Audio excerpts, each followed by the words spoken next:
लोकसभा की 80 सीटों को साधने के लिए बीजेपी ने आज यूपी में मंत्रिमंडल का विस्तार किया है।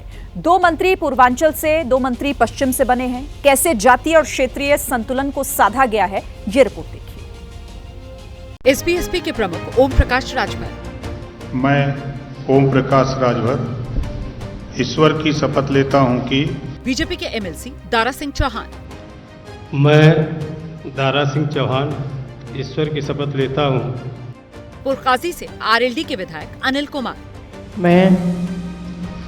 मैं अनिल कुमार ईश्वर की शपथ लेता हूं कि साहिबाबाद से बीजेपी के विधायक सुनील शर्मा। मैं सुनील कुमार शर्मा ईश्वर की शपथ लेता हूं। बीजेपी ने लोकसभा चुनाव से पहले मंत्रिमंडल का जो विस्तार किया, उनमें इन 4 चेहरों को जगह दी है। 2 पूर्वांचल के बड़े नेता हैं, तो 2 चेहरों को पश्चिमी उत्तर प्रदेश से जगह दी गई। अति पिछड़ा, दलित, ब्राह्मणों को साधने का संदेश इस विस्तार में दिया गया है।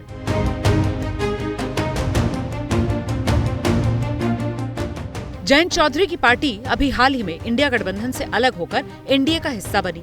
जयंत की पार्टी जाटों की पार्टी कही जाती है, लेकिन पश्चिमी उत्तर प्रदेश का सियासी समीकरण, जिसमें जाट और दलित का गठजोड़ बनाने के लिए ही एनडीए के रणनीतिकारों ने दलित नेता अनिल कुमार को जाटों की पार्टी से मंत्री बनाया है। हम लोग जो है आगे ये जो अपना एनडीए गठबंधन है, इसको मजबूत करने का काम करेंगे। तो अभी लोकसभा का चुनाव भी नजदीक आ रहा है, क्या कुछ तैयारियां रहेंगी? सब लोग मजबूती से लड़ेंगे और जीतेंगे चुनाव। पश्चिमी उत्तर प्रदेश में दलित वोटर्स की आबादी अच्छी खासी है और इस वोट बैंक पर मायावती की मजबूत पकड़। पश्चिम में दलित और जाट साथ आते हैं तो फिर बीजेपी के लिए मिशन 80 आसान हो जाएगा। इस मंत्रिमंडल विस्तार में सबसे ज्यादा चौंकाने वाला नाम रहा गाजियाबाद जिले की साहिबाबाद सीट के विधायक सुनील शर्मा का मंत्री बनना।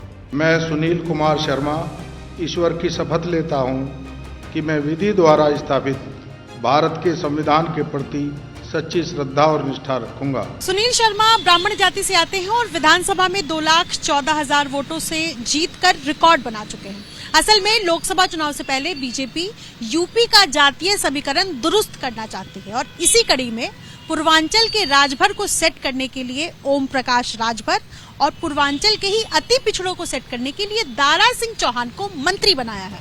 उत्तर प्रदेश में राजभर आबादी करीब 4% है। पूर्वांचल के 5 जिलों में करीब 15 से 17% राजभर वोटर है। 16 लोकसभा सीटों पर राजभर वोटर प्रभाव रखते हैं। वहीं दारा सिंह चौहान नूनिया जाति से आते हैं। राज्य में नूनिया जाति की आबादी करीब 10% है। 2022 के विधानसभा चुनाव में राजभर और दारा सिंह चौहान समाजवादी पार्टी के साथ थे।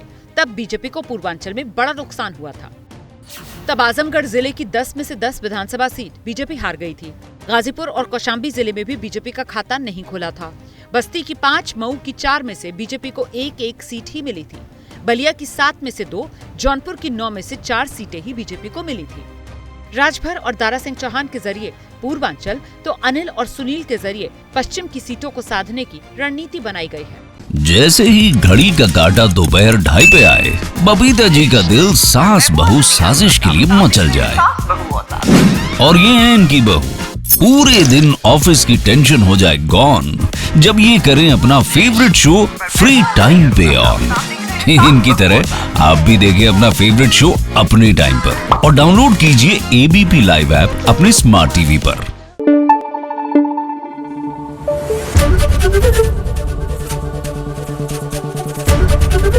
एबीपी न्यूज आपको रखे आगे।